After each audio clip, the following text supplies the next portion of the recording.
Let's go back to late August 2017 when I, after not going on a date or actually even talking to a man for 9 months, decided to download Tinder and Bumble.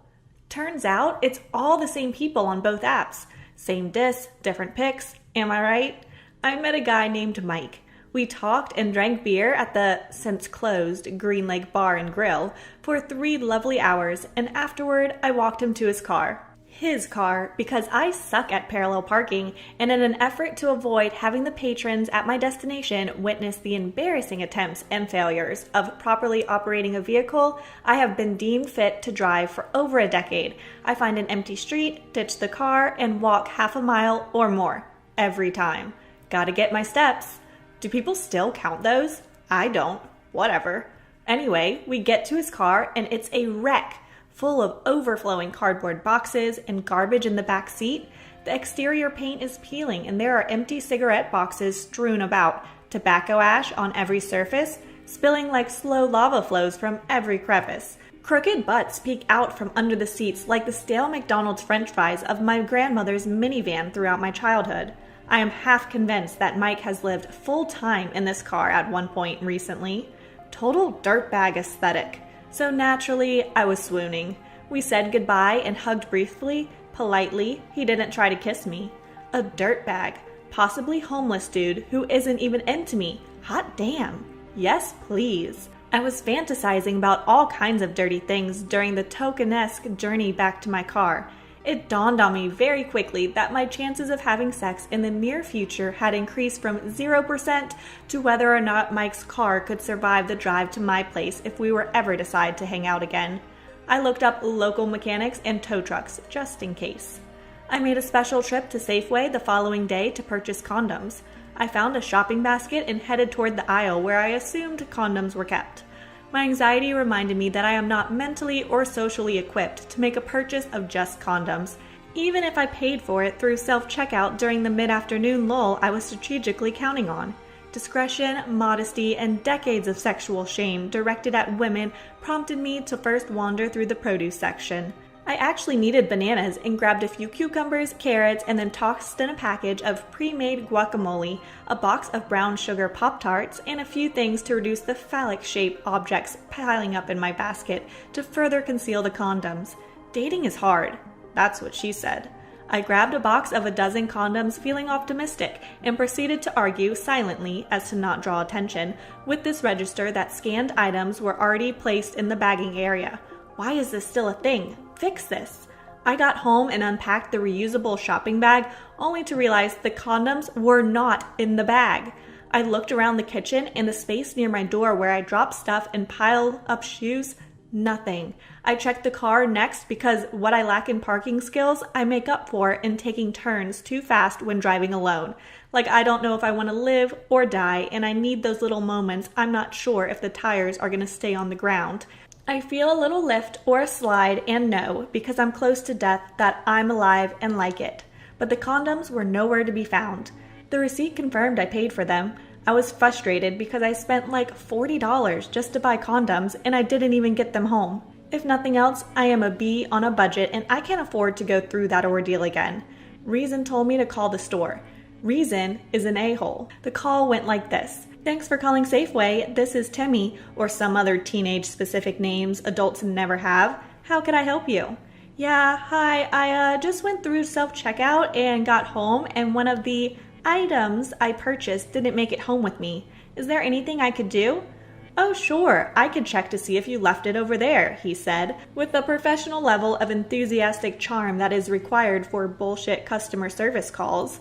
We usually keep stuff on the side when people forget things. What's the item? This is the part of the sitcom where Jack Morris pauses life at Bayside High School and speaks directly to the audience, telling them how I am about to heck everything up.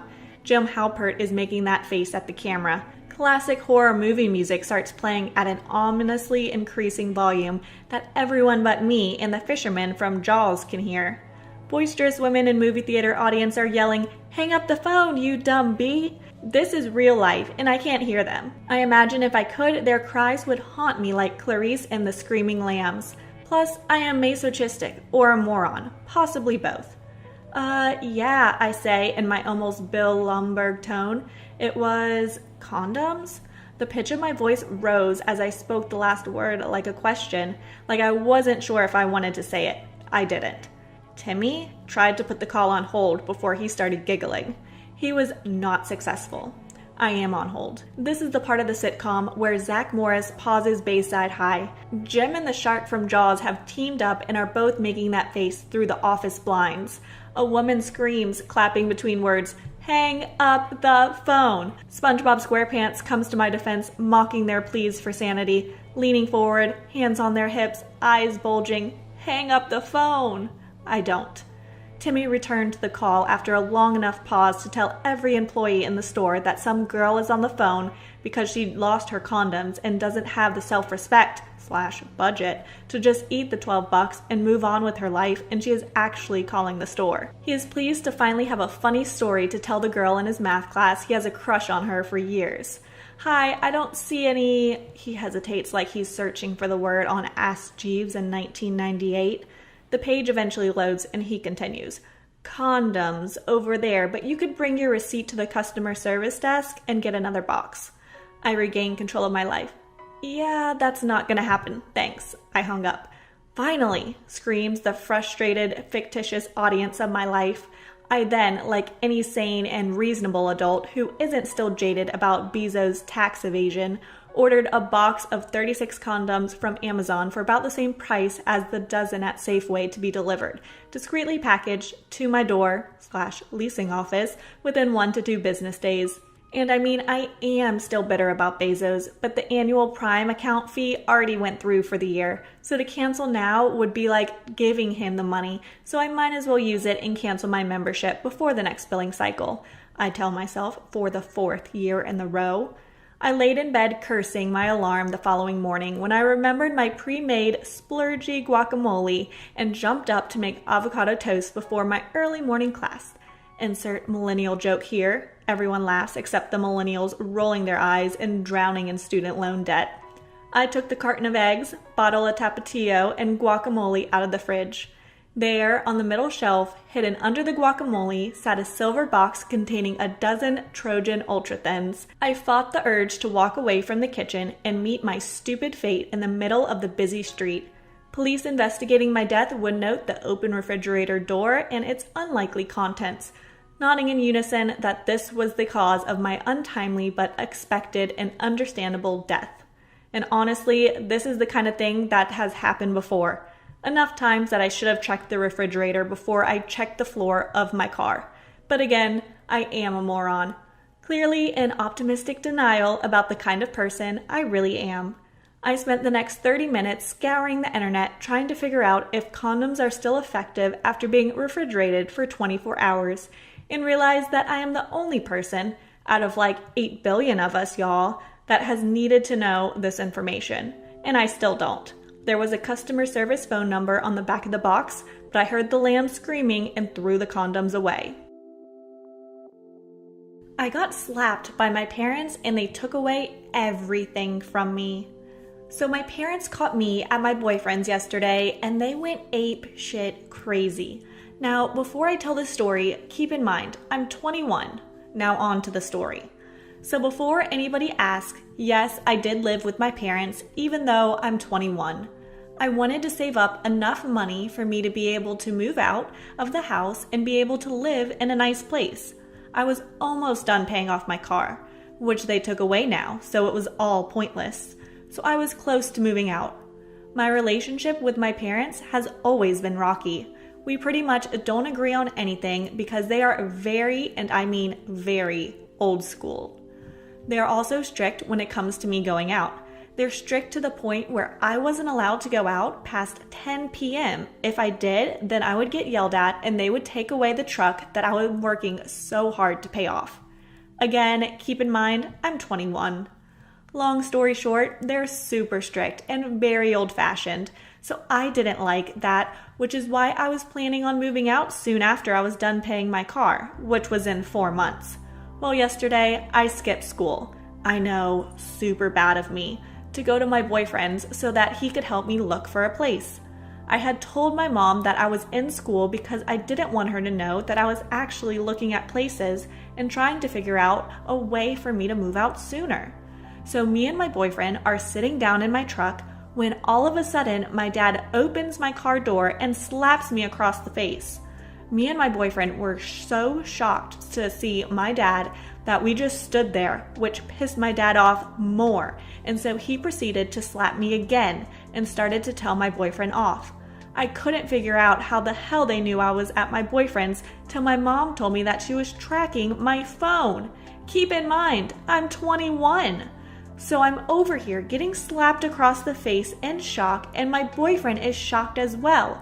So we are just standing there while my parents are yelling at us. I finally woke up from my shock after a while, so I yelled at them to stop yelling like wild animals and to take me home.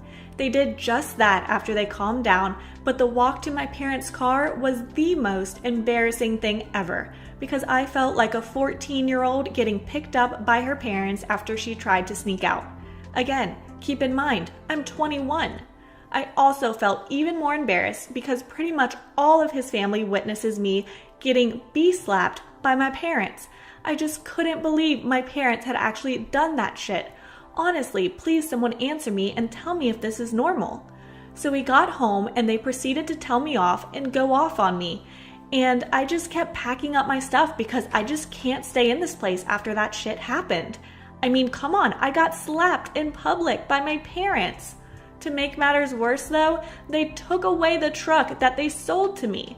The truck that I worked hard for just because I want to move out and live my life on my own after what happened. Note, before any of you ask, I can't call the cops on my parents for taking away the truck because my dumbass trusted them when they told me that they would put the car under my name as soon as I was done paying it. In the meantime, the car is under their name, which is why I can't really take legal matters until I show proof that I paid for the truck, which I'm sure will not do much help. Or will it? I'm asking any lawyers out there who are reading this. So now I'm stuck in a situation where I want to move out, but I'm not sure if I should because my parents pretty much kept all of my money and I don't have a car to take me places anymore.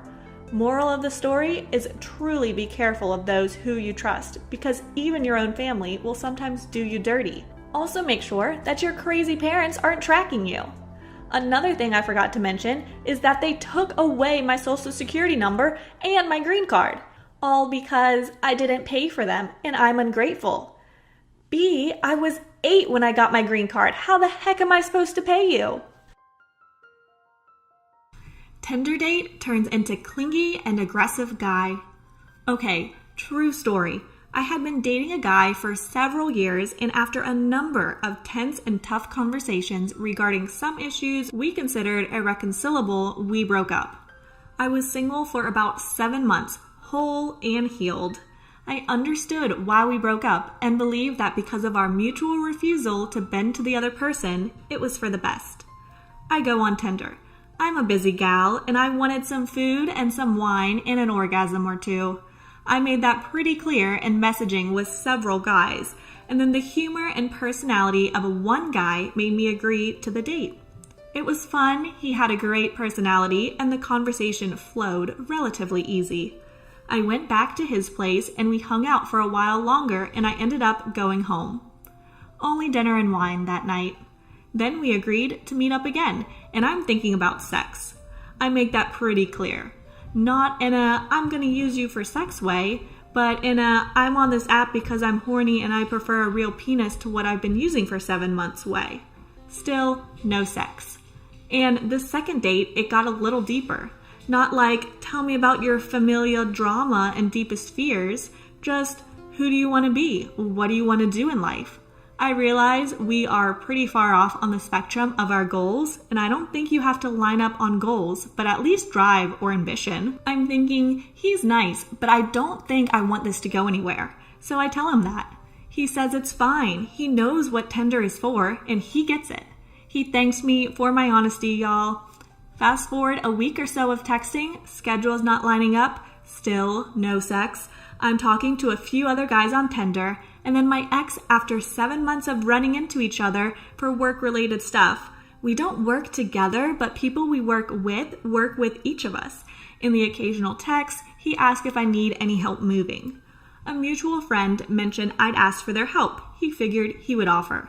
Anyway, the ex can't make the move in a day, but comes the day after to help me mount my TV, set up my bed frame, and install a cat door. He was a little weird when he got there, but it was fine. And then, randomly, in the middle of us mounting the TV, he tells me that he's done a lot of thinking. He's talked to his closest friends and his dad about it. He's not big on asking for help, so that's quite the step. And he wants to know if I'm still single. He wants to take me on a date because he realized that some of the issues we broke up over either weren't issues anymore or weren't worth it if it meant he didn't get to have me in his life. Straight out of a damn rom-com this moment was. Meanwhile, in my head, I'm thinking, how is this real? People don't actually do this. You don't break up for 7 months and then get back together. I tell him I've been going on dates and there's a guy who I've been going out with specifically. It's nothing serious, but I don't feel good about just dropping him, and I don't feel good about just jumping back into a relationship we quit for good reasons. So I sent him on his way, after the rest of the installs were done, and I told him I'd think it over. I tell the Tinder guy as soon as we talk next. I'm not in the business of playing with hearts, and I don't want to feel like I'm cheating on someone, even though I'm technically dating no one. He says it's cool, he gets it. Then we do have sex. It's awful. He takes a medication that makes his parts not work all the way, and he was very porny about the whole encounter.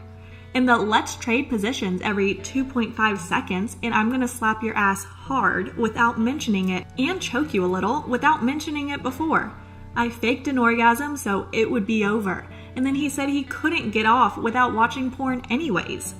Okay, what a fun day. Tinder for the win. Several weeks go by, no sex, a few dates with each guy, lots of tough and intentional conversations with the ex. We come to an agreement. We decide a trial run of dating without sex for about a month and see if it could work. I tell Tinder guy, it's over, I'm going with the ex. He absolutely loses it. Sends me 20 texts in about as many seconds, calls me several times, and ends up telling me I'm not as strong as I think I am if I'm going back to him, as if he was an abusive asshole I fled from. Tells me I'm not even that attractive, that I'm weak-minded and pathetic. Continues texting me mean things, leaves me a very mean voicemail. Luckily, I had just moved and he only had my phone number. Probably stalked me on social media, but didn't have my old or new address.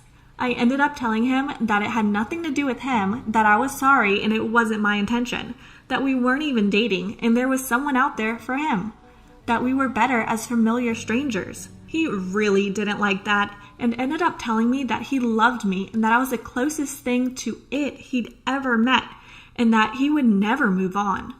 I've now been back with my ex for 8 months and we're doing great. Tinder guy has completely left me alone since the week he confessed his undying love to me, and I've moved on. I'll never date online again. I'll never recommend dating online to anyone. What a wild ride. I wish I made up that story because it caused more than a few tears and several scary nights as I lived alone at a time, and I didn't know how crazy Tinder guy really was. Maybe he'll kill my firstborn one day as retribution. Who knows?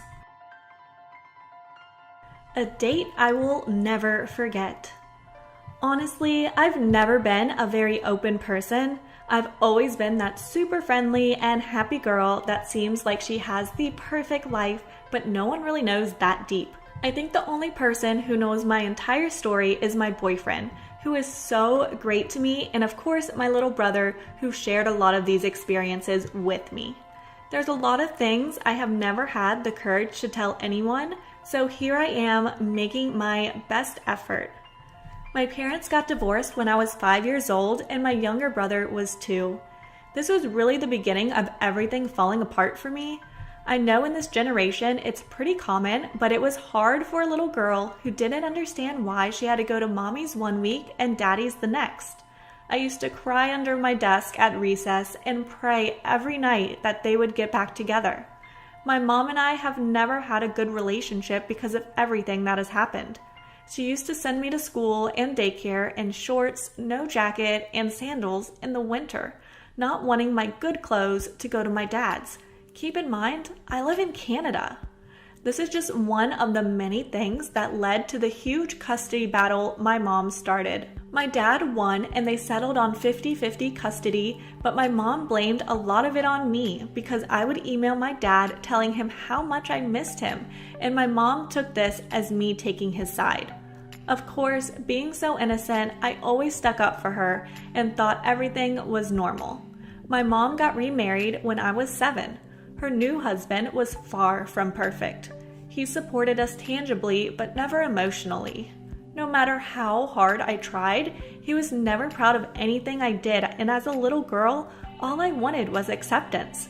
He was also very aggressive, and we were terrified of him. My dad also had a girlfriend. She straight up neglected us. She had a child of her own who she barely had a relationship with. My dad worked night shifts as a refrigeration mechanic in order to support us, and she would lock herself in her room, refusing to talk to us when he was gone. I was around 7 or 8 years old when I started cooking dinner for my little brother and myself. I never told my dad because, again, I thought this was a normal thing. My dad was always telling me how he wishes my mom never gave up on him, and so he never gave up on his girlfriend, who he desperately believed could change for the better. Fast forward to 7th grade. I was 13 years old when my grandpa left my grandma and never told us. They had been married for about 30 years and he cheated on her.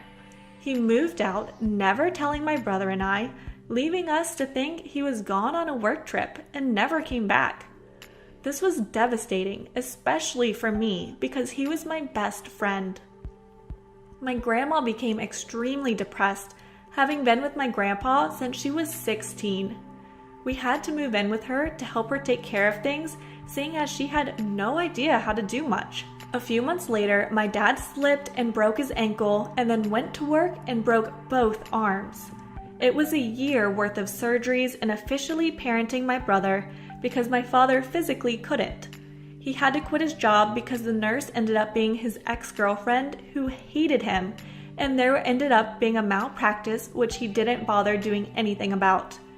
Being home all the time literally made him go insane. He developed so many mental health issues and ended up breaking up with his girlfriend. She was livid. She used to break into our house and we'd wake up to her doing dishes and stealing my clothes. No joke. One time we woke up to her in our shower, and when we tried to leave, she jumped on the hood of his car, butt naked. Fun times. She started hacking our phones and threatening my brother and I when my dad refused to give her his credit card information.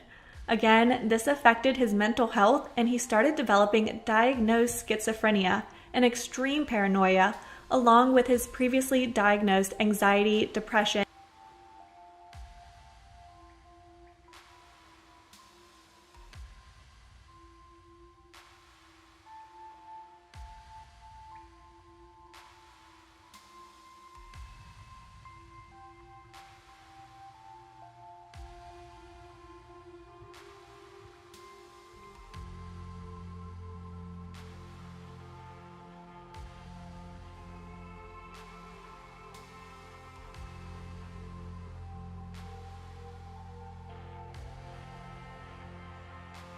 A date I will never forget.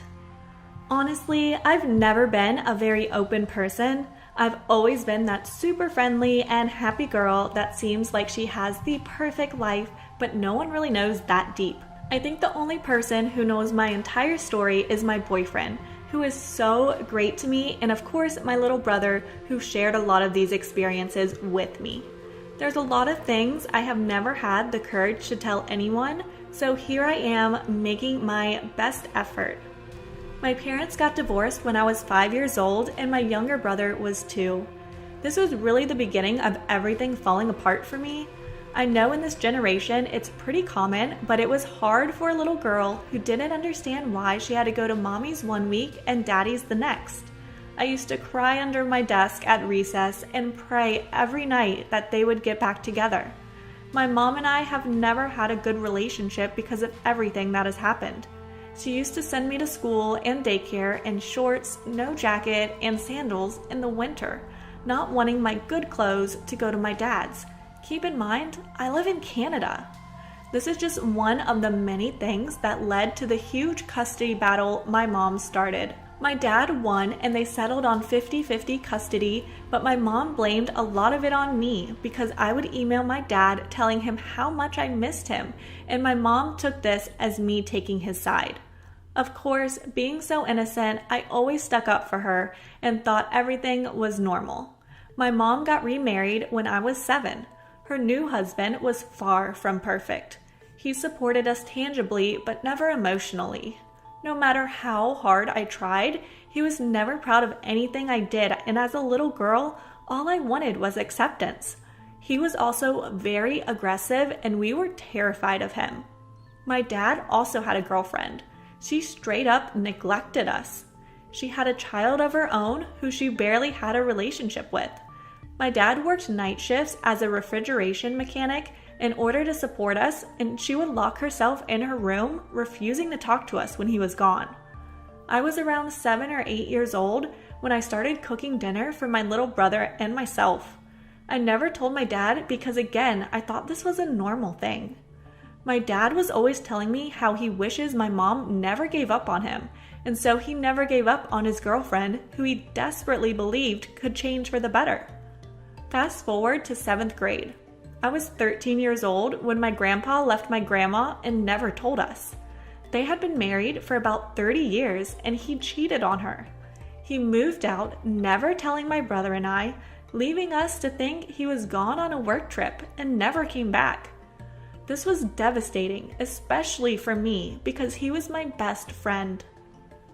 My grandma became extremely depressed, having been with my grandpa since she was 16.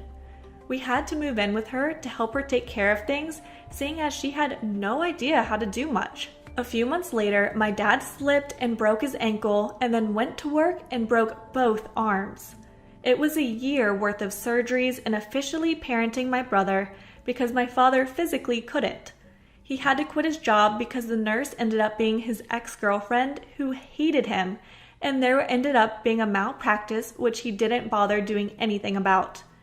Being home all the time literally made him go insane. He developed so many mental health issues and ended up breaking up with his girlfriend. She was livid. She used to break into our house and we'd wake up to her doing dishes and stealing my clothes. No joke. One time we woke up to her in our shower, and when we tried to leave, she jumped on the hood of his car, butt naked. Fun times. She started hacking our phones and threatening my brother and I when my dad refused to give her his credit card information. Again, this affected his mental health and he started developing diagnosed schizophrenia and extreme paranoia, along with his previously diagnosed anxiety, depression, and ADHD. About a year later, he believed she was only threatening him with us because of him and thought hurting himself would save us. He tried to OD on his meds and ended up in the psych ward in the hospital. The doctors believe this did permanent damage to his brain. Of course, he was never the same after this. Because of the custody battle, I was always terrified my mom would take my brother and I away and we'd never see him again if she knew anything relatively imperfect about him. So I hid everything from her and she never knew he was in the hospital. The entire year we stayed with my grandma on his days and she'd drive us to the hospital to visit him. He tried so hard to spoil us and would make crafts for us to bring home every time we came to see him. This was so difficult for me because I had to go to bed every night without being able to say goodnight to him, and I had to go to my mom's the next day and lie about it. About a year and a half later, he could come home. This was a big change, and he had a new girlfriend by this time who also ended up being crazy. Moving on about a year later, and he tried to hurt himself again, the day after my 15th birthday. This time, my brother and I were there. I remember him running up and down the stairs, angry, dazed, and refusing help. We called the police and my brother and I hid upstairs under my bed in fear they would call Child Protective Services. Right below my room was the front door, and so we could easily hear everything. My dad refused to go with them, and they tased him to get him to cooperate. I remember his scream like it was yesterday. This was truly one of the hardest moments of my life. He ended up back in the hospital, and again, I had to lie. After 6 months, he was okay to come home. There were times where he asked me to sit in the closet until daylight because he swore someone would come hurt us. I was the only one he could talk to. My brother and grandma told him he was crazy, but I let him vent without fear of judgment. He was my best friend. He would come into my room and cry at 2 a.m., telling me how much he loved me and how sorry he was for putting me through so much. His happier days, he would come to my room and we'd bond over music. That was our thing, trying to impress each other with our new or old rap and R&B music we think we'd like. He supported every single thing I did, and as he could come to me without fear of judgment, I could do the same with him. He tried so hard, he was honestly the best dad I could have asked for. Yes, he put me through a lot, but I would do it over again if I could. November 10th, 2017, a date I will never forget. I was 17, turning 18 in 3 months to the day. I get to my dad's and my grandma is sitting with all my uncles on the couch. They all look devastated and I don't understand why. I put forms in my stomach and I start panicking, asking where my dad is. I start running around the house, hoping to find him sleeping in one of the rooms, to no avail. The words, "I'm so sorry, your dad passed away this morning," along with the crack in my grandma's voice and tears in her eyes that follows, burns in my memory. My brother instantly starts screaming and bawling in pain, but I try not to react to make sure he's okay. I can't help but to start screaming myself. I collapsed to the floor and began rocking back and forth. I remember sitting up and saying, "You're joking, right?" about 10 times, hoping it was just some cruel joke. After that night, I became numb to the feeling. I couldn't cry. I went to the funeral a few days later with a straight face. I was so hurt that I couldn't cry no matter how I felt. My best friend was gone, and it was the most heartbreaking thing I've ever been through. His crazy new girlfriend accused me of not caring when he passed because I wouldn't give her his stuff, and then didn't show up to the funeral, proving how much she really cared.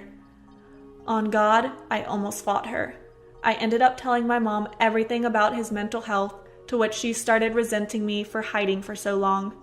This pretty much ruined our relationship, which is the reason I moved out, and with my current boyfriend about 6 months ago. Side story, I had a different new boyfriend at the time who came to the funeral with me. A week later, I caught him cheating on me. I'm now 18, and it has been almost 2 years since he passed. I moved out of my mom's because of our relationship. I live with my boyfriend, who I met in April 2018. Thankfully, I had an amazing support group who helped me get back on my feet. I'm attending university in the fall, have started my own small business, and am working full-time. Instead of allowing my devastation to victimize me, I use them to motivate me. We all have rough patches, but I am confident that as long as you are motivated and persistent in succeeding, you can, through anything. How religion took 16 years from my life. It feels weird to do this, but I wanted to tell my story to people who might understand. I'm not professionally diagnosed, but I definitely have deep emotional and mental problems. Please don't tell me to seek out professional help. I want to have therapy so bad. I know that I need help, but for now, it's not possible. Because if I would ask my parents, they would tell me I should pray to God and He would fix the phase I have. But I assure you, as soon as I get the opportunity to seek out professional help, without my parents knowing I'm going to.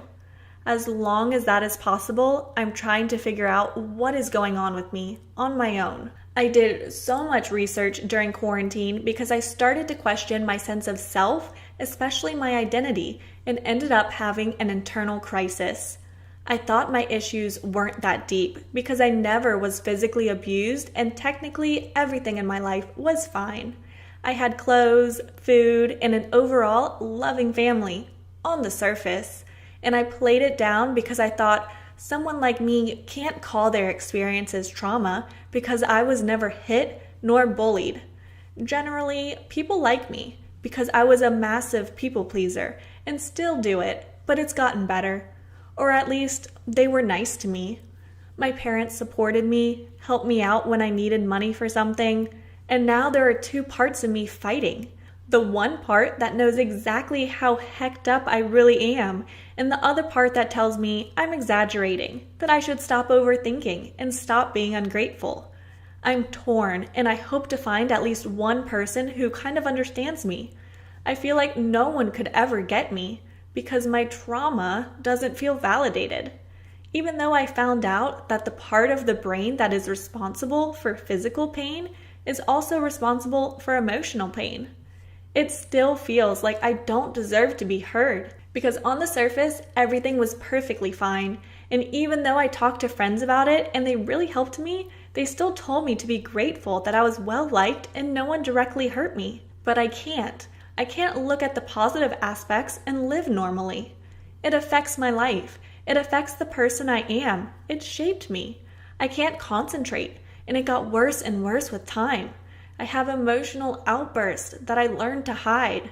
I'm constantly on guard and don't feel safe in my house because I constantly think my parents could find out something that I'm hiding from them. I can never relax no matter where I am, except when I'm at my boyfriend's house and I know no one is going to be at home for a longer period of time. I feel like I'm not worth it. I feel ugly on the inside and outside, and I hate myself for coping by overeating. I'm not obese nor anything near it, but if I continue to eat how I eat without going to the gym, it could happen. I feel like I don't have to be the main mother figure to my sisters because my mom is so emotionally detached that I don't want them to think that what she does is real love. But the worst thing is how distant I feel from my emotions and myself. Does a myself even exist? Can I ever be it? I feel numbed out and drained, even though I do nothing all day but distract myself as good as I can. I feel like I never achieved anything and that I never will. Everything is so overwhelming and so hard to do, even the littlest homework or task. That's why I have a pile of work in my emails, and in the back of my mind that stresses me the hell out. But I just can't get myself to do it unless it has a deadline. And even then, I tend to it last minute. I feel weak, stupid, and misunderstood, and I think to myself, if that continues, all my good marks are going to drop, and then my parents are going to be a problem even on the surface. I'm doing my A-levels, class of 2021, in Germany. I was born here. Right now, and I just feel like I can't do it, and it is required from me that I get a prestigious degree, even though I would rather pursue a singing career. That was the longest introduction I ever wrote, but it needed to be at least written down somewhere. So what is the big deal? What am I complaining about? I'll try to create a chronological order and to remember everything crucial, but I yesterday realized that I'm missing blocks of time in my memories, even from recent times. It all started before I was born. My parents found each other through friends and got together. My mom lived in Kazakhstan before moving to Germany. I still don't exactly know why. And my father lived in Siberia before moving to Germany. His and my uncle's parents wanted to prevent them from having to fight in a war zone. And so they happened to live in the same city and they met. They got together and married. Then their neighbors invited them to go with them to a Russian-German evangelical church, and they ended up being members. Then I was born and everything was perfect. I was in church every Sunday from the moment my mother could leave the hospital. I never knew anything different.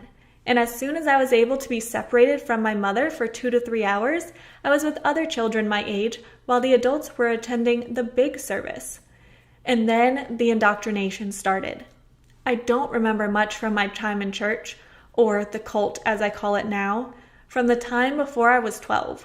I only remember my time in school, which is very odd to me, but what do I know? I just remember being a people pleaser from the start and everything they taught us, but there aren't many clear memories. I was good at being a people pleaser.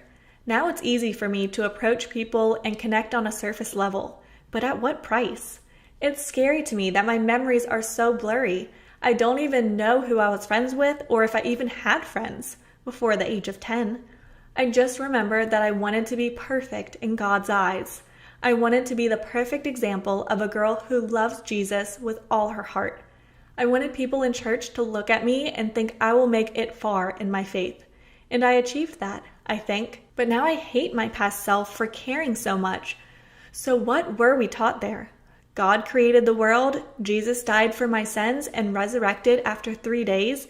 The Bible is the only truth and the only way I must live. Everything else is the devil's work. And even though they didn't say it in particular, but that our church is the only one to teach the real truth, and that every other church doesn't have God in it and immediately leads to hell and damnation. We were taught that the secular world was highly dangerous, and as soon as we were not following one of God's, the church's, rules, we were open for demons to attack us. And to make it short, you could sin by thinking something. So we were taught to somehow control our thoughts, but give full control to God over every little aspect in our lives, because everything is predestined and we don't have control about anything anyways. But we're still responsible for our actions somehow, and we still have a free will granted from God. While writing this, I really understand how contradicting this is, and it was a core belief of mine. When an adult who looked after you as a toddler tells you this, and there are 500 people who all believed it wholeheartedly, you try to justify it until you really can't anymore. And then everything shatters. Losing faith is something that was so deeply intertwined with your whole existence. It's like part of you just died. Even though you know how ridiculous it was believing in it, and you still feel stupid for not realizing it earlier. So in a nutshell, everything bad you do is because you're not saved. Because for someone who is really saved, it's physically impossible to sin no matter how, and automatically fully your fault. But when you achieve something, it's because God did it. You're never capable of doing or achieving something on your own. You're even unable to think the right, good way. So you're basically nothing and unimportant. But when you come to God, He gives you a purpose He specifically chose for you. You matter to Him. You're worthy of His love. And even though we were taught He is forgiving to everyone and almost everything, if you only follow Him everywhere He leads you. Another bizarre contradiction they teach little children: you're nothing, but with God, you're worthy. It makes me unbelievably mad that there are gradually more and more children who grow up believing this, who are taught that demons, the devil, and hell are around every corner to take them and torture them for eternity if they slip up one tiny bit. That's why I cried myself to sleep for years, begging God to forgive me for saying shit one time, or thinking in my head that I wanted to kiss a boy, not speaking of being attracted to a girl, because of course anything than straight marriage within my church is wrong.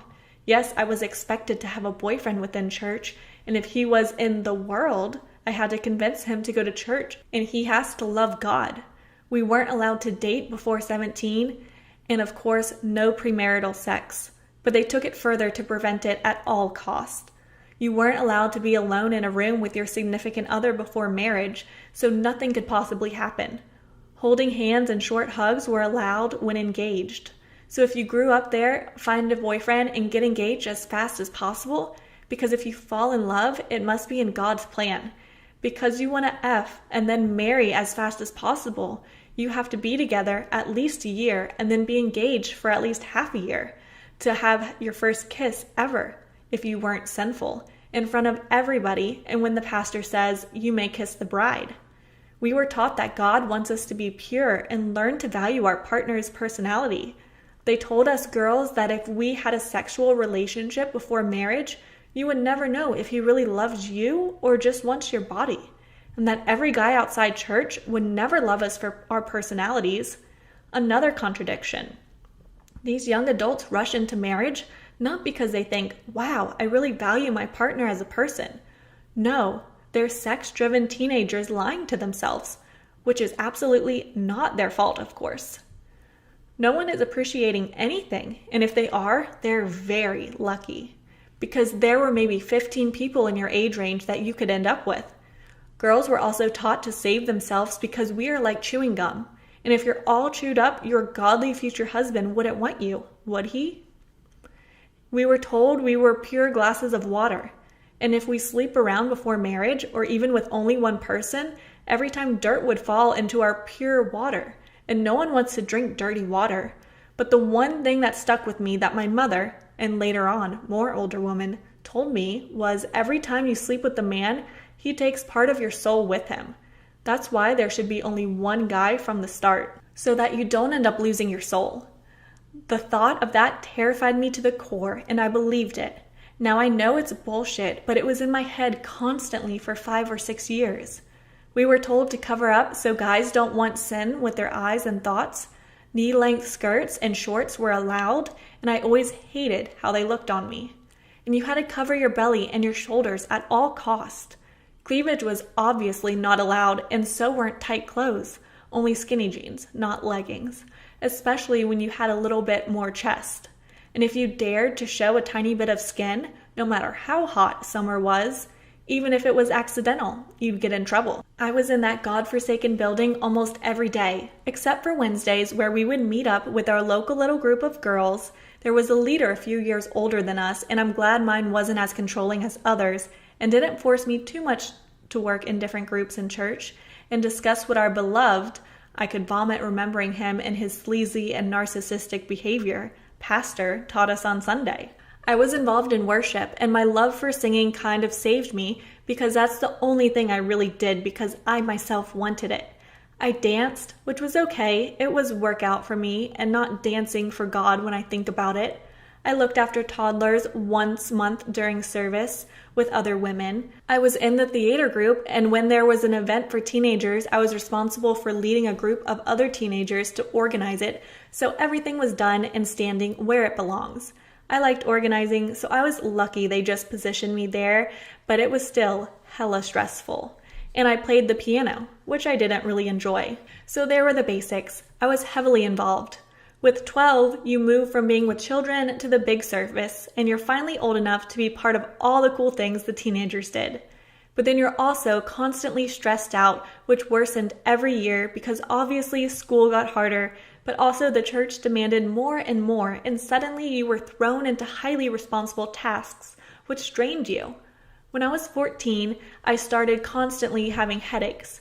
I started drinking coffee because I was exhausted from not being able to sleep, being stressed out and constantly worried that someone would find out my secrets.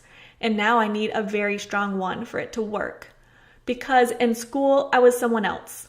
I had a different name in my school, my real name. In church, the pastor required my parents to introduce me with a very faraway nickname from my real name because it sounded like a name in the Bible that an evil person had, and if I'd be called that, it would curse me. I did and said what I wanted. It increased gradually because I still tried to be myself, which you could be in church. No. In school, but obviously couldn't do that because no one can. I thought I was being myself in school, and maybe that was myself when I was 14, but I still was the most severe case of a people pleaser. And I always ended up in dependent, toxic friendships because I could never say anything against them. I had no one else who was close to me, so that also hurt me even though I didn't notice at the time. People abused my kindness because in church they told us we had to be nice, and I could do that at least. So I held on to being nice to everyone, helping everyone, and inviting people to come to church who were remotely close to me, which still embarrasses me the most, but you get in trouble when you're not inviting people. I'm so glad I was in a very accepting class. No one was ever really bullied, just mocked for a few things maybe, which I was, for being in that church. And they told me early on, it's a cult. You believe in crazy shit. Stop going there. But we were taught that people who were afraid of the truth always say that. School was kind of a safe place for me, even if I had toxic friendships and got hurt a few times, because we live about 25 kilometers away from church, the cult, and nobody I knew from there could see me. And even though we were taught that God could see everything and is always reading our thoughts, I didn't feel very watched. I was scared shitless when I wore something in school we weren't allowed to wear in church, and I thought I saw someone I knew, so I felt better in school than at home. And that's why my definition of home is something entirely different than that of people who grew up in an emotionally safe home. So what was living in my home like? I'm the first daughter of 3, and therefore my father's precious firstborn. I learned really fast that just keeping quiet, smiling, and doing what I'm told is the best way to avoid any more stressful situations.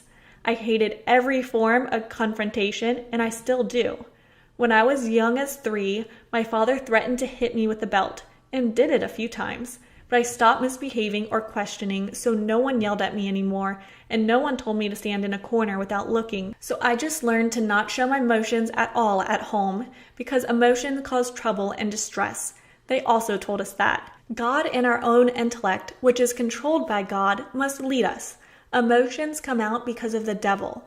My father was in control of everything, and to this day, he is still extremely sexist, racist, homophobic, transphobic, etc. You name it. And he still thinks I have exactly the same opinions as him. He is very critical of my boyfriend, but because he puts on a facade in front of my father as I do, my father likes him. My parents, more my father, still don't want me to have anything premarital, even though they are less strict than before. So yeah, I can't ask for birth control because then they would not let me see my boyfriend. As I said, my father is very controlling and has a very high opinion of himself. Because he is providing for our family, he doesn't have to do anything regarding the house. This is on the women and the 4 girls in the house, because that's what God made us for. Popping out babies, cleaning, and cooking. But I still have to get a degree and a high-paying job. And then I ask myself, what do you want from me? What? In church, we learn that you have to find a job that gives you enough time to be as active as possible in church, while giving birth to as many children as possible and managing your whole household completely alone, because your husband is by God's law above you and there to lead you. How remarkably generous of you to lead me, because I can't decide on anything ever due to always thinking I don't have control anyways. That's why I need to plan everything obsessively and always know and control what's going on. I idolized my father until the realization that we don't have any emotional bond slowly reached me until it hit me hard. I had to organize my phone a certain way and delete messages so in case he would want to go through it, he wouldn't find anything. He wanted me to be his perfect show daughter who has good marks and serves God with all of her existence, and he really did that. In front of him, I am what he wants me to be. I don't know what my mother wants. She just does what my father tells her and silently agrees to what he has to say. Maybe I learned to behave in that way because she did. I'm honestly sorry for her because she never had a chance to study anything that could make her independent because of moving to Germany at 17 or 18 and not being able to speak the language very well. I could cry because no matter how brutal this sounds, her life is over in a way. She is what I never want to be. Whenever they told us how our future will look like, I had a kind of panic that I never felt before. At the time, I suppressed that, but when I think back, my heart rate goes up and I feel like I need to run as fast as I can. And that's why I hate to be dependent on someone. But weirdly, I still end up in situations where I'm highly dependent. Another thing that I can maybe explain now is my reaction to my grandfather's death.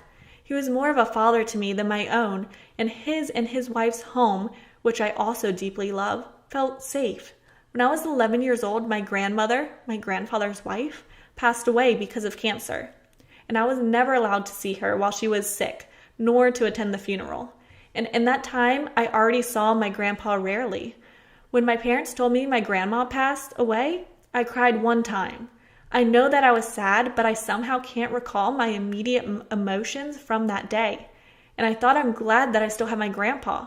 But he passed away 3 months later, and I wasn't able to see him during those months. When my father, emotionlessly, told us that his father also passed away, I felt nothing. I didn't cry, no reaction at all, and then I didn't think about it for years. But when I was 14, all of a sudden, all of the emotions I should have felt when I was 11 crushed me harder than ever. It was like reliving the day I was told he was gone forever for almost a year, and I was so confused. Why now? Why didn't I feel anything back then? Because my brain was already way too stressed for an 11-year-old and just didn't process properly. Then 3 years later, something triggered my memories and the horrors began. When I was 16, it hit me again because I found out he committed suicide through my cousin. Back to the cult.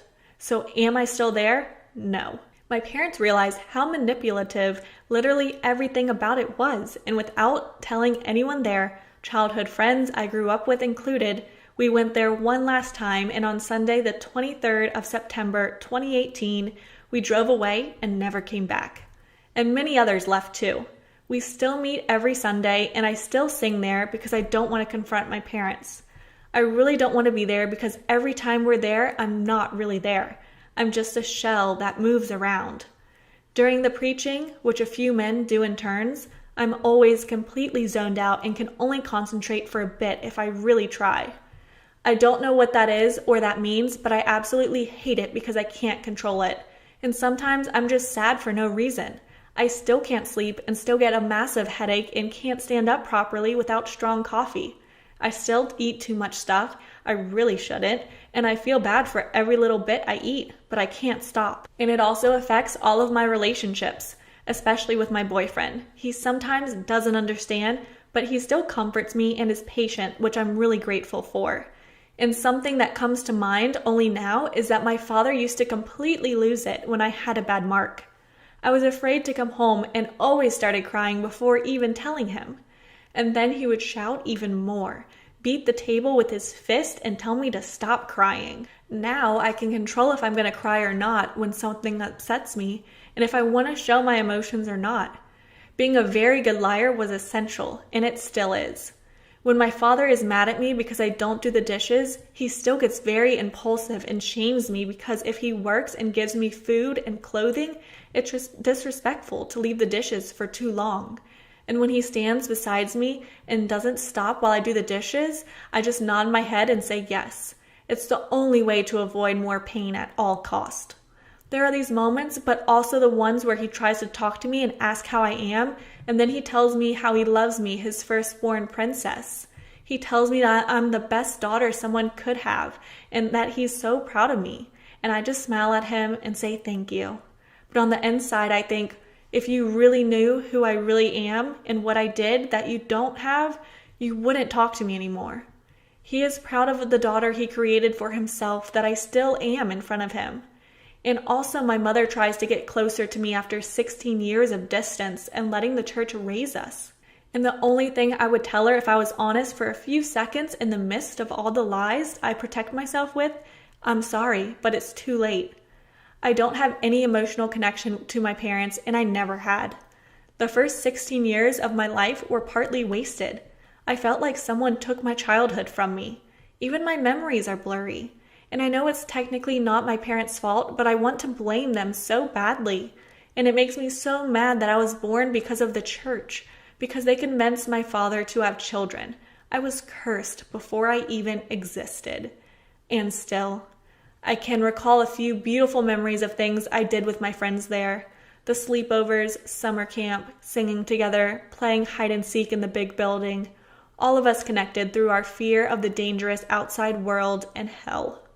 There is no moment in my life where I wasn't afraid that some adult could dream or feel. They taught us that God could reveal things about people to you when you have a strong connection to the Holy Spirit. That I was a dirty sinner that acted differently in school. And it was so frightening because when it's out that you messed up, you can't attend certain rituals like the Holy Communion, and that's when people know. They see that you're not taking part in it, and the first thing that comes to mind is, of course, premarital sex. When a couple did it and someone found out, it made sure by the authorities that in a week, everyone knows. And I wanted to avoid people thinking that at all costs, so I was very aware and on guard at all the time. I made sure I had a different app also open while watching Vampire Diaries on my phone, because there you could switch faster, so my mother or father, who still just burst into my room whenever they want to, would never know I would watch something the devil created. My parents and everyone in the church who was responsible for me always tried to shelter me and get anything with a bad influence away from me. But I still watched what I wasn't allowed to. The internet and myself raised me when my beliefs started to break away. People like Jenna Marble taught me things parents should teach their kids. I educated myself on so much stuff I missed out on and started to build my own opinions and morals from 14 to 16. Basic knowledge like it's okay to not believe what your parents believe was so new to me. And now I just want to move out and study something so I'm always safe. I can't wait for the day where I'm finally going to be financially independent and don't have to rely on my father. Wow, it feels so good to put that all in words. When you watch until now, you must be really, really bored. But thank you. I appreciate your attention greatly. Greatly. Greatly. Dad left. Mom was an alcoholic. God, looking back, my childhood was depressing. Maybe not as depressing as some others. I wasn't molested, beside my uncle taking a photo of me in the shower once when I was 7. That was weird. I wasn't chained to a radiator. I wasn't starved. I wasn't frequently abused. Negotiable. But my dad left when I was 2. My sister, who bullied me relentlessly when I was younger, who'd punched me on the bus and let middle schoolers drop books on my head when I was in kindergarten. We lived with my grandmother in a house that was, to say the least, a mess. Let's get this clear. We weren't hoarders. But a diagnosed ADHD 5-year-old, me, an alcoholic, a bipolar grandmother in her 70s, and a moody teenager were not, that's an understatement, good at cleaning house. The house was big and would have been beautiful if well kept. It wasn't. It smelt. There was usually trash everywhere. Playdates at my house were a no-go. Elementary school was lonely. God, it was so lonely. I had maybe 2 true friends, one at school and a neighbor whose house I'd visit frequently.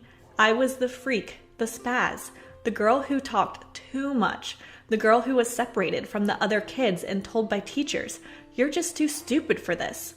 Okay, to be fair, I was pretty horrible, I guess, but I had bad influences.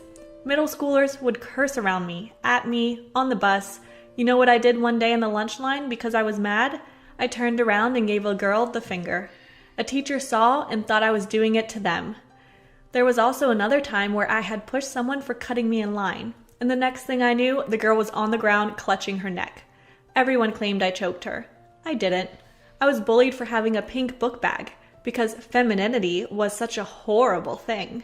My sister had joined in on the bullying. I remember swinging my book bag around and throwing it. Apparently, it hit this girl in my grade. I don't remember that.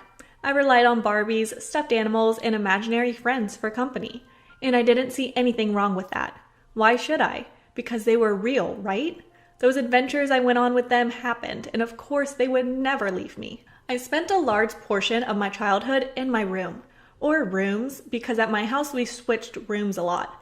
I remember hearing my mom yelling at Grandma and going into my room and moving my bed to block the door. I remember the tiny TV and the DVD player I had.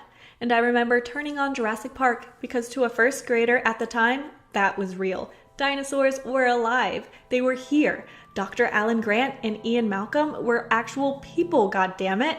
And maybe they would take me to go see the dinosaurs. Then the kids at school told me that Jurassic Park was fictional and dinosaurs had not indeed been brought back to life. And I didn't believe them until 2nd grade.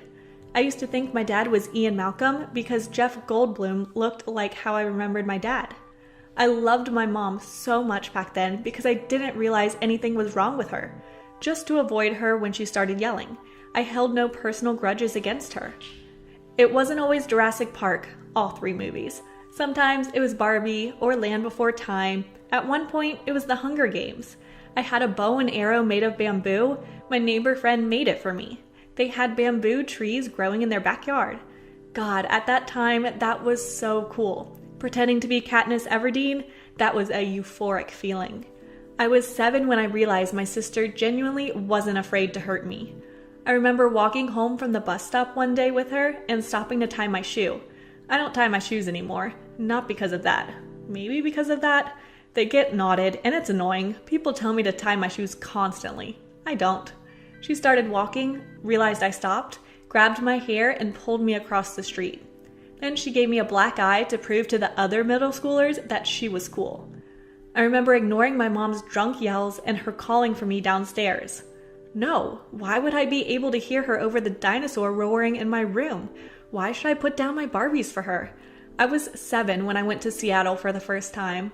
I was even more lonely, honestly, because my dad, different dad than my sister, worked outside the baseball stadium selling magazines, and I would sit on the steps and wait for a shift to be over.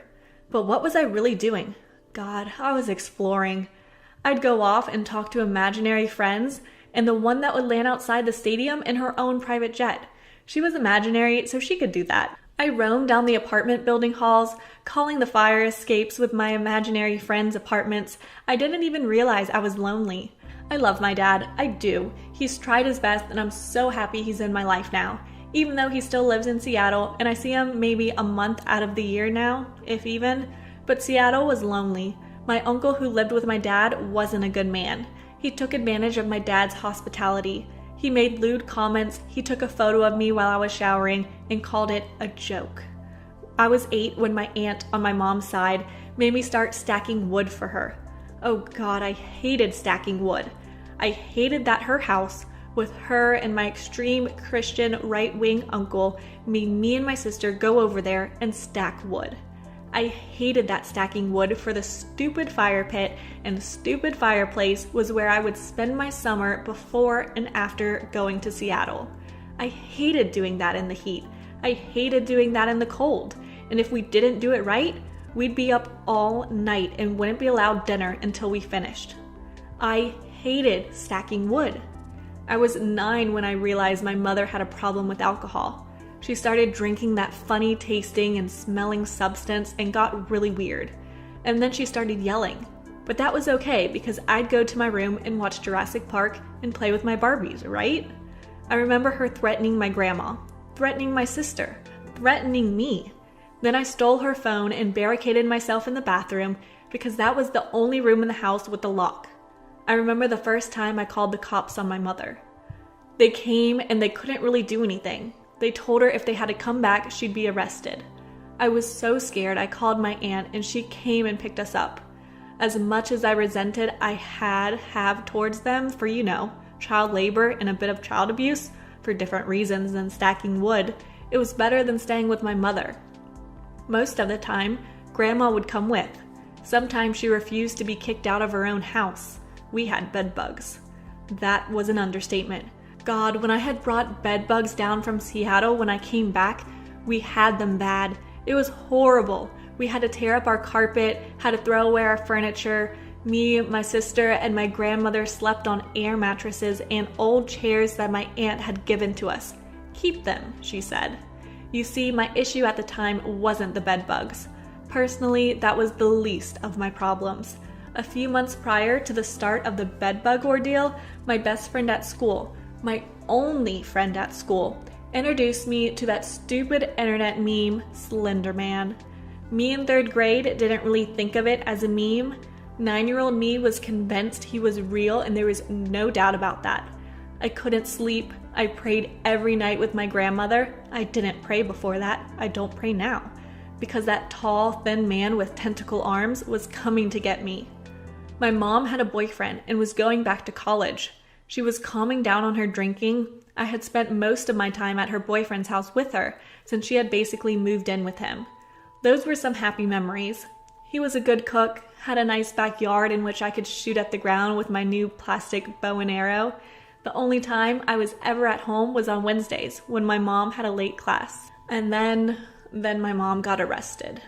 She called into her school, drunk, because she had not finished a paper that was due the next day, and claimed my brother was going to bomb the school. She doesn't have a brother, 3 sisters, 2 of which I've never met, no brother. It was a week after the Boston Marathon bombing. I didn't go to Seattle that summer. She spent a month in jail. I spent the last of the school year at my own house, going to my aunt's on the weekends. Then when summer came around, we practically lived at my aunt's house. I got a scholarship offer for a Girl Scout camp. I didn't take it because my impending fear of Slender Man had not faded away yet. I went from praying every night with my grandma to praying with my aunt. I remember visiting Mom in jail. I remember crying. I remember my aunt taking us for ice cream afterward to cheer us up. Maybe my aunt wasn't all that bad, just my uncle. Mom got out. I got a 3DS for my 10th birthday. It was midnight blue. God, I remember how much time I spent on that. My sister threw a hissy fit over me getting one, and she had one a week later. Mom got drunk the night of my birthday. We still had no permanent furniture. That was an issue. We got some, not all of it at once. I was only on my air mattress in a different room, playing a game. Mom was drinking. She yelled at me and dragged me into the living room, claiming she wanted me to be with family. My 10th birthday tied worst birthday ever with my 9th. I fell off a swing in Seattle and broke my arm. 4th grade, Mom went to rehab. She took me with her, as there was a special program where you could bring your children along.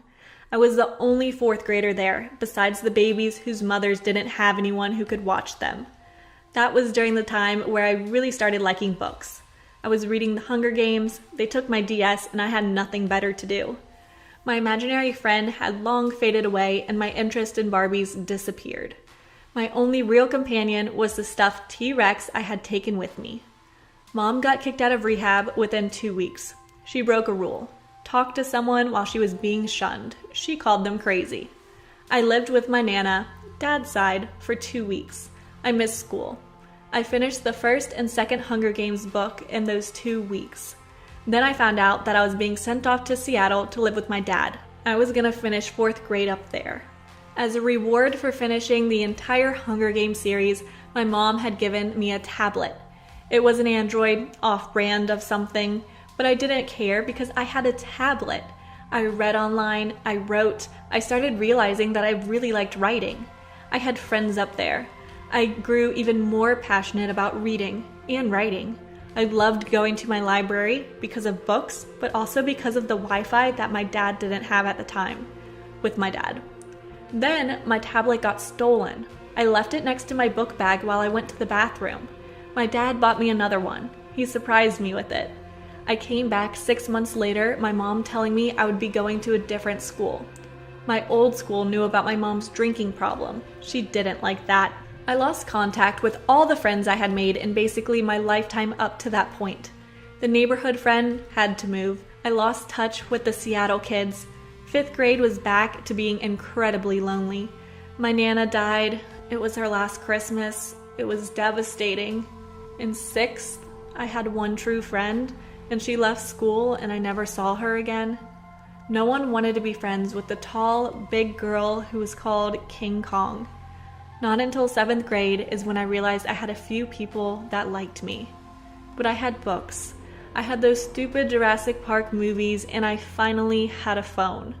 I'm a sophomore in high school now, and I don't rely on books or Jurassic Park or imaginary friends or Barbies for company now because I have friends. Mom still drinks, and my sister is still, in all terms I could think of, a bitch. Dad still lives in Seattle. He was here for Christmas. I didn't sleep well. I grew up lonely. I didn't realize it at the time because, well, who was I to doubt my imagination? But I was painfully alone. So alone that I relied on extensions of my imagination for company. Because the teacher said, this girl is too wild to be with kids her age. She shouldn't talk. Because my mom was so drunk off her ass, I isolated myself without even realizing I was isolated. Refusing to cook the kind of food my husband. So let me preface this by saying that I was overweight when I met my husband. Also, before I started working from home, I, a female of 28, didn't really care about how healthy our meals were. I cooked comfort food most of the time with little thought regarding calories, and my husband, a male who's 41, loved everything I made. I think it's part of the reason he fell for me, to be honest. Since I started working from home, I now have an extra 2 hours a day as I'm no longer commuting and have used it to start exercising.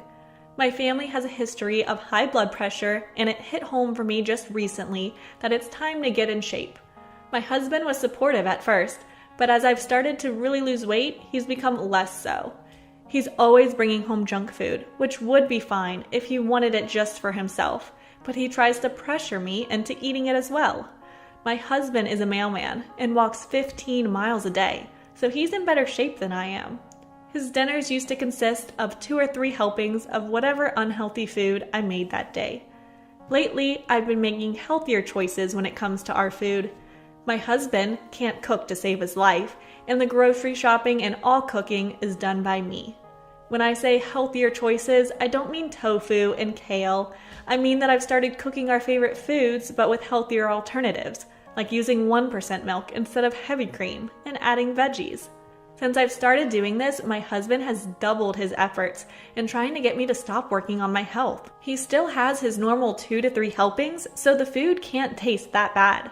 It's gotten to the point where I don't even share with him anymore if I reach a new goal because he gets all surly. It all came to a head last night when I made a casserole and added broccoli and used a lighter sauce.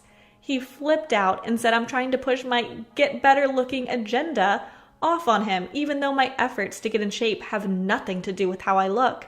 He then accused me of being sick of him and using my workouts as an excuse to get away from him, which is completely untrue. I enjoy our time together, and my workouts right now are only 40 minutes because it's all I can manage, so I'm not leaving him alone that long.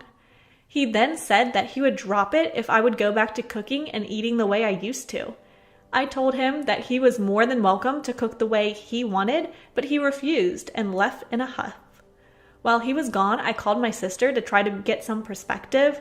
She sided with my husband and said I was being TA by not providing him with the fuel he needs for his physically intensive job, even though the cooking I'm making now is more nutrient dense than it was before. And that just because cooking was one of my tasks in the relationship didn't mean I should be the only one with any say in how things are made. I'm a 19-year-old female. My 22-year-old boyfriend does not want me being friends with my guy friends.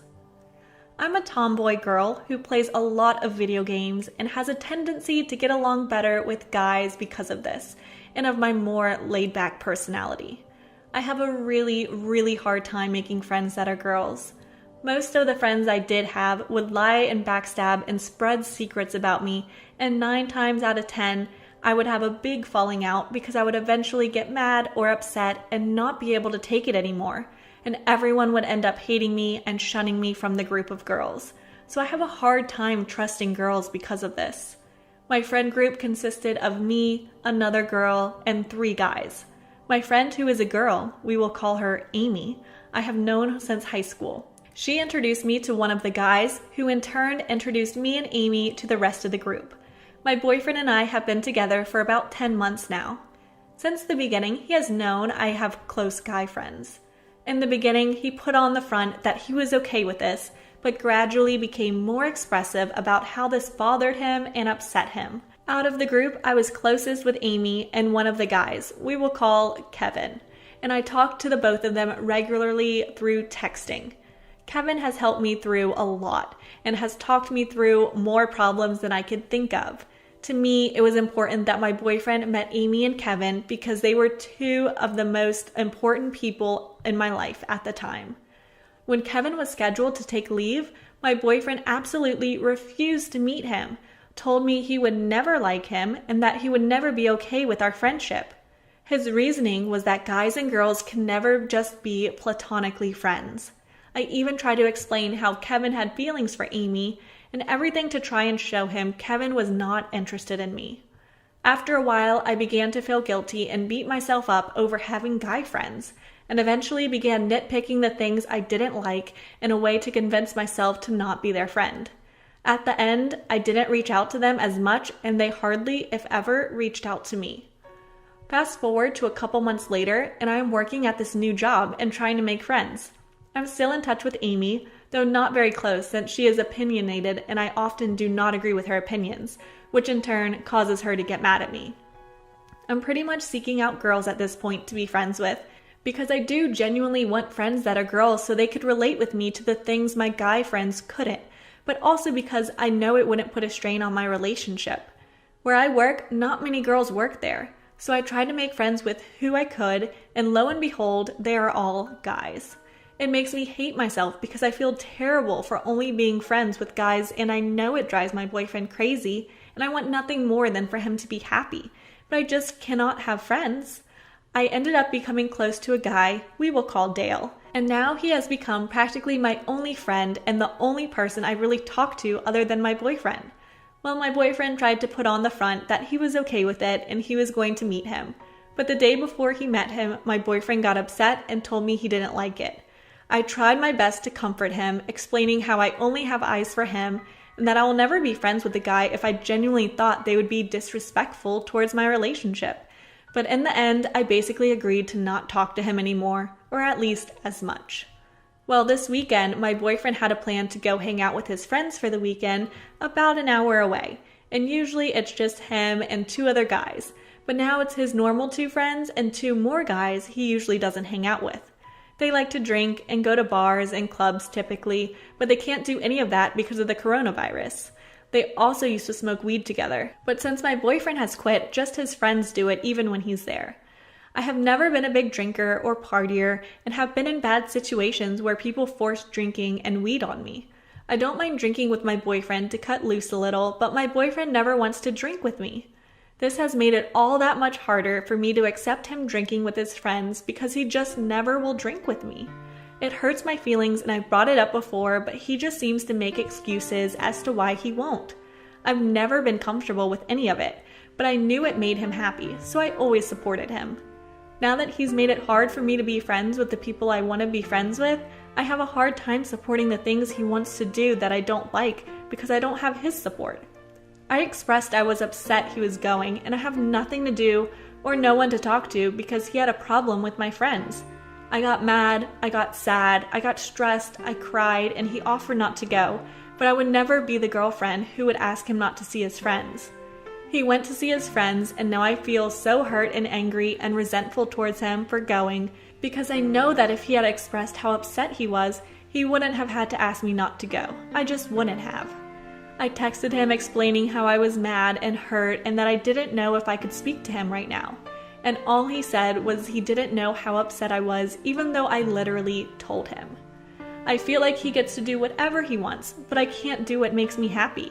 I know he loves me and I love him very much, but I'm just hurt and confused.